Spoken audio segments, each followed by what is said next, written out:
Hey guys, happy, healthy Friday. Had a great day coaching this morning. I've been on since 5:30 this morning with some docs in Australia and then some docs in Europe and then a lot of docs throughout the United States. So it's been a fantastic morning. And one of the things that I wanted to share today, I think a real critical topic is wealth and gaining wealth. I was blessed. I mean, I still am. I still have both my parents, thank God. But I was blessed with two people that were my mom and dad that are really smart in how to gain wealth in your life. And it's something that I benefited from. And then certainly through my own studies, I wanted to, gain more wealth. So I wanted to learn other means in order to gain a greater degree of success. And the information I'm going to share with you here over 10 or 15 minutes is applicable to anybody. So anybody can benefit from this. But one of the reasons that I love coaching chiropractors, and one of the reasons I think I need to coach chiropractors, is there isn't enough wealth or abundance within the profession. There isn't enough money, if you will, in a sense of thriving, in a sense of abundance that chiropractors experience. And it's unfortunate, and partly it becomes from, I think, all the way around the world, let alone the United States. Only 1% of the United States is what you're going to consider to be a wealthy group of people. Beyond that, you don't see a lot of wealth. So I find that unfortunate that same percentage exists within the profession, within chiropractic. And chiropractors are individuals that sacrifice their life to give to other people to make the world a better place, to make the world a healthier place. So as a result, they deserve to be wealthy. And not only that, I find that the wealthier you are, it's more fun to be free in practice. You can do whatever you want to do now in practice because you're not working in an effort to survive. You're serving at a higher level because you're in a state of thriving. So let me go over just a couple of real simple things. I'm going to go over just a couple simple rules. We only got a few minutes. The number one rule, and these aren't my rules. These are the principles and laws, certainly of Joe Borio Sr., my dad, but from the masters. And I'm going to show you. I got a couple of books here I'll share with you. Number one, first and foremost, number one person you pay is yourself. Rule number one of wealthy people, and again, it's not my idea. The wealthiest people just model success like Tony Robbins taught us, right? What do wealthy people do? What do people do with a lot of money? They pay themselves first. Now, by paying yourself first, that doesn't mean buying something. That means you pay yourself first of ownership that's an asset that's going to appreciate. Okay? So what the hell does that mean? That means I'm going to buy something that I own that's going to increase in value over time with as little work on my end as possible. And that's what wealthy people do. See, poor people, and you can read the book, Poor Man, A Rich Dad, Poor Dad. So a lot of these principles are great. They didn't necessarily come from him, right, Robert? So the reality is rich people buy things that appreciate in value. Poor people buy things on loan that depreciate in value. So if I buy a piece of real estate, for example, and that real estate increases in value, that's great. But if I buy a piece of real estate that increases in value and I have people that are paying the mortgage while it's increasing in value, I'm gaining wealth, net wealth. I'm gaining wealth with very little input on my own. And that money that I put into there, because I paid myself first, is actually appreciating. So as the years go on, that asset that I bought, not liability, that asset increases in its value, which increases my wealth. Okay? But if I bought, I'm going to use another example, an extreme, and I'm going to use it deliberately to make the contrast. If I buy something like a car, worst case, let's say like a snowmobile or a wave runner or four-wheeler or something like that, okay? If I buy something like that and I buy it on loan, So now I bought something that I have to pay for, and I have to pay for the interest on it. And over the period of a year, something like that, like a car, for example, it's going to depreciate very quickly. So now I'm paying for the full amount of that. Okay, I'm paying for the full amount of that snowmobile, wave runner, whatever, over the period of the loan, and I'm paying interest on something that's depreciating. So within a year, not even, I'm paying, if you will, the full amount on something that's worth half of what it originally was worth. So now I've lost all of that, if you will, investment, because it's not an investment, it's a cost, it's a liability. So I buy a snowmobile or a wave runner or whatever for, let's say, $15,000. Within a year or two, it's worth $7,000. I'm still paying based upon amount that's owed, and now I've lost $7,000 plus the interest. So over the period of time, I probably lost $10,000 or $12,000 versus an asset that I bought that's increased in value that I haven't put any money outside of my initial investment in, which now is already paid back in a very short period of time. So what we learn is that follow what wealthy people do. Wealthy people, a guy like my father will buy assets. He'll buy things like my parents. They'll buy things that make money, that are worth more in value over a period of time with what they do in paying themselves first. So the first thing you do is you take a percentage of what you make. And the first thing you do with that, I mean the minute the month starts, that money goes to you first, and that money that you pay yourself first in will go towards a form of an investment, a form of ownership. You have to own something to be wealthy. So you want to own things. Now, it could be a stock, right? Could be a piece of property, could be a business, anything that's going to give me an income stream, anything that's going to give me a financial stream is what I want to own, okay? So I'm going to buy things with what I pay myself first with. So let's say, maybe finances are tight, maybe it might not sound like a lot, but let's say it's $100. Let's say you're going to pay yourself first with $100, right? Or maybe you got a little bit more finances. You can pay yourself $1,000 a month or $10,000 a month or whatever. So that money is going to go potentially into an account, right? And then maybe you're saying, hey, listen, I want to buy a piece of real estate. So over the period of the next few months or the next year or so, once that accumulates to a certain amount, that money's untouched, and that money is going to go towards buying an asset. An asset, something that is going to gain its value over the period of time. And the law that was set forth many years ago, actually by the Greeks, was the law of 70, 20, 10. So 10% you pay yourself first with, 20% goes towards the payment of debt, 70% goes towards your living expense. So the general rule is about 70%, 70 cents on every dollar is going to go towards your day-to-day expenses. 20% is going to go towards interest on any debt that you may have. And 10% is going to go towards paying yourself first for the future. The problem is, if you calculate that out in today's standards, 10% really isn't enough. Ideally, you want to be doing at least 20%. So I'm going to change the rule of the Greeks. You want to do about 20% of what you make right out of the gate, right instantly, is going to go right into paying yourself first. Now, one of the simplest ways to paying yourself first is a book that I read, and I'll tell you, it's a brutal book getting through because I'm not a numbers charts guy. My brain doesn't work. I'm more of an idea guy and kind of give me the overall concept that I'm in. I'm not really a tree guy. I'm a forest guy, but I forced myself through it. And that's this book right here. It's called The Intelligent Investor by Benjamin Graham. Why is that an important book? Maybe you guys heard of the guy by the name of Warren Buffett.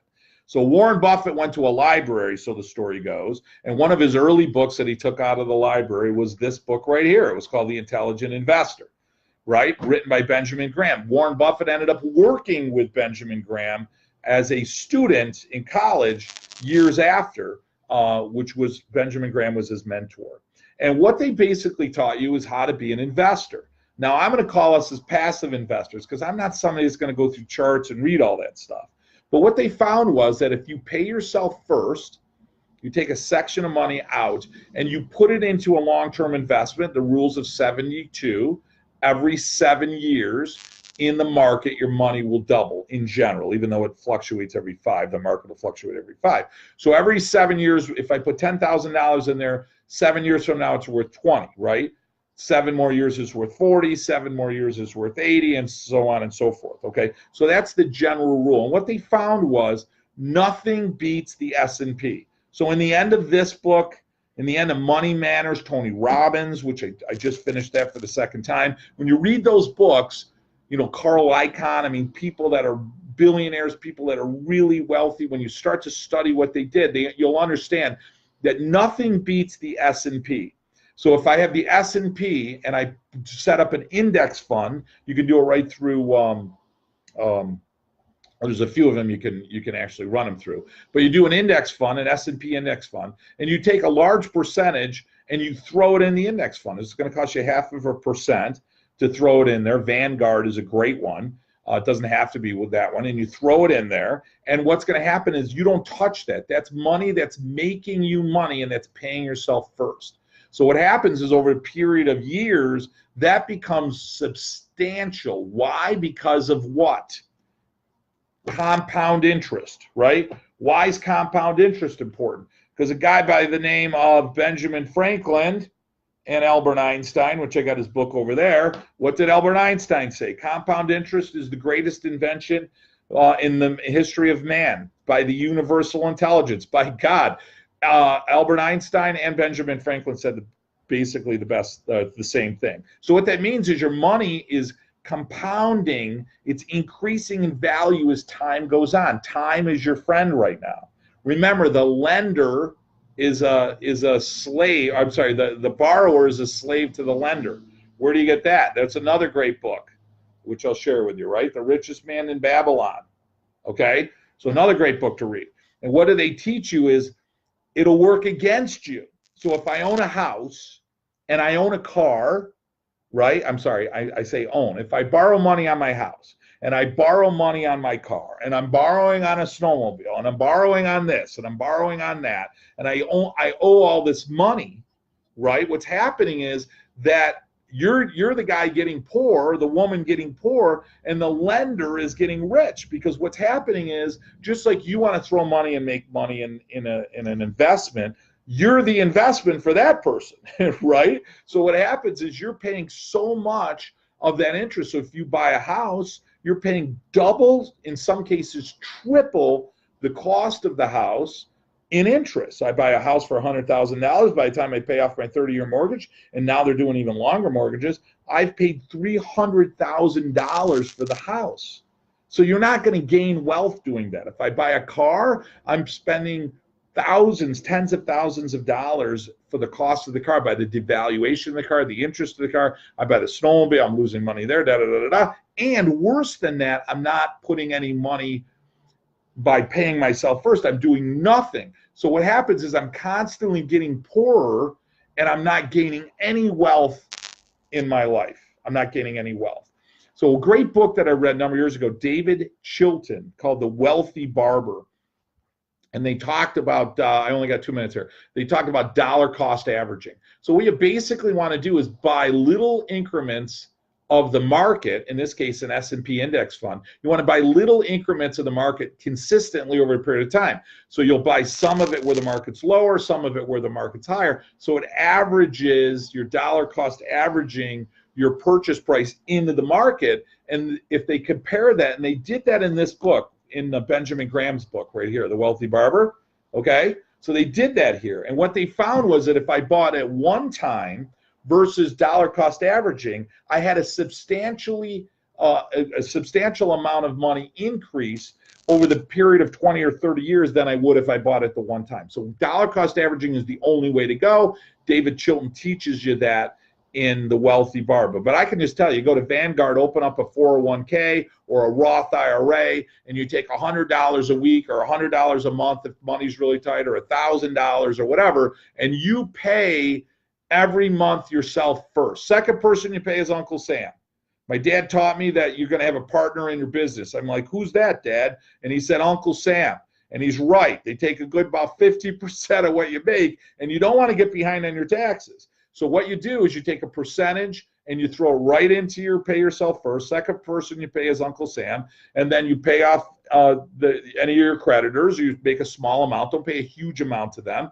Pay your interest off along with a little bit more on your capital, and then the rest of it you live on. And if you live on that type of principle, your lending, if you will, your borrowing drops dramatically to zero. You'll be debt-free, and you develop a tremendous amount of wealth. And you'll develop it quickly. You know, that 7 years, you'll see a bump. 14, you really start to see something crazy. And boy, 21 years, and you really start to see some massive wealth start to develop. And I was fortunate to have my mother and father teach me that along the way. A couple other books. One, How to Give Yourself a Raise. Another great book on wealth. I already shared this one with you, which is The Way to Wealth by Benjamin Franklin. You got another one, which is As a Man Thinketh by James Allen. Another great book. 8 Pillars of Prosperity. You know, great book, right? The Science of Getting Rich. Right? Another one, Rich Man, Poor Man. I got it up over on my bookshelf. Phenomenal, right? Oh, you got Napoleon Hill, you know, about getting rich, right? I mean, you start reading these books. He wrote a book, The Law of Success. So when you start reading that, there's principles by the universe that allow us to be wealthy. And as chiropractors, you know, I want every chiropractor out there to be wealthy. You know, my dad always said, put the interest of those you serve ahead of your own, and you'll always be in fair exchange. Sometimes, you know, the wealth or money has a negative connotation. Just care for those people and put what their needs are, their interests ahead of your own. And there's nothing wrong with being wealthy. There's nothing wrong with doing really well. We got to own that, and we have to have ownership in that. And we also have to own the idea that it's good for you to be wealthy. You know, Reverend Tutu, when he was asked, how can you help out the poor? And this is a minister. What did he say? Don't be one of them. You know, the idea that it's proud to be poor in some instances, and I see that in chiropractic, that bothers me, that scares me. You know, we can't help ourselves as a profession, and we can't have an impact on the world as a profession, and we can't be the greatest leaders of healthcare in the world as a profession if we're not abundant and we're not wealthy and we're not thriving. So I know this was a quick video, you know, it's 18 minutes long, but hopefully it gives you enough of the foundations to start thinking, number one, about what I need to do. Number two, I need to start studying those people that already did it. I gave you some books. 3, just follow a couple of the simple principles that I gave you. First one is pay yourself first. Secondly, open up a 401k and really start to make a difference in your own life, to develop some wealth in your life. And that's clearly what you need to do. And if you do that, boy, your life will be so much better. And now you're not living in a state of scarcity. You're not living paycheck to paycheck. You're not living month to month. You're actually living in a place where now you can start to think about how you can live a better life. You can start to design your life. You can start to have a greater degree of happiness, certainly a greater degree of abundance and wealth and prosperity. And in the end, what I find is the wealthiest people that often are the people that can have the biggest impact on other people's lives. So if you're looking to make a big difference in other people's lives, boy, a wealthy person can certainly have a much greater impact over a period of time than somebody who obviously isn't wealthy. And that's what I want to see for chiropractors. I'd like to see that with everybody in the world, but certainly as a chiropractor and as a coach. Listen, if you like what we're doing, you could jump on Success Club. The stuff we teach you, nobody teaches you. I'm just telling you out there, no other program is going to teach you what we teach you. So you can jump right on there. You can go to Chiropassion Consulting Success Club. Join on that. It's a monthly program. There's no contract. Stay as long as you want, as long as you see that we're demonstrating value, and we certainly try hard to ensure that we do that. We also have a mastery program that you can be. That's a one-on-one call with me on a weekly basis. That's our flagship program. That's a phenomenal program. You can learn more about that on Chiropassion Consulting, or you can reach out to me directly on Facebook if you guys have any questions. Also, if you go to our page, you'll see we do a free coaching call. So if you want to talk to me directly, learn a little bit more about it, you can click that. It'll send me an Infusionsoft. It'll ask you a couple of questions. I'll give you a call within a matter of a day. Just called a couple guys this morning. Real happy to work with them. We have a diamond membership program. We got an event coming up in Austin, Texas. You can go right on our Chiropassion Consulting page. Click on that, register for that. It's a 2-day program, certainly phenomenal. It's not something there that's trying to sell you anything. We give you a huge amount of value. If you like what we do and you want to be part of it, by all means, we'd love to have you there. Listen, I'm here to make chiropractic leaders and to make chiropractic something that is a household name that everybody uses to improve their life and certainly improve their health and improve the health of their children. I think that the world will be a better place if everyone's under chiropractic care. And I think that as chiropractors, if we could be successful and abundant and wealthy and thrive, we'll have a greater impact. And that's why I want to see for every single chiropractor. It breaks my heart to hear a chiropractor who sacrificed their life struggling even for a little bit. I don't want to see you struggle even a little bit. I want you to be successful. And I'll tell you, one guy out there that's trying to make a huge impact is me, Dr. Joe Borio. And I'll tell you, our program, I think, no disrespect against anyone else, I think it by far is one of the best programs. We're working with almost 100, not quite, but almost 100 offices across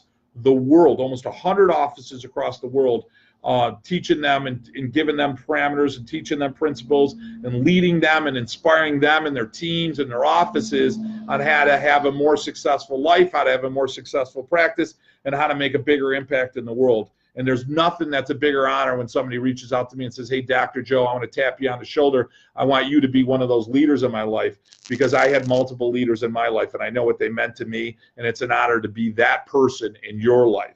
So don't hesitate. If you're looking for more Borio in your life, reach out, Facebook, call me, email me at drjoeborio@gmail.com, or reach out on our website. However you want to do it, myself or my staff would love to contact with you directly, and like to see how we can certainly serve you more to make your office serve more people and have a greater degree of success in your life. Thanks so much, guys. Love you guys for loving what I do. I'll talk to you soon.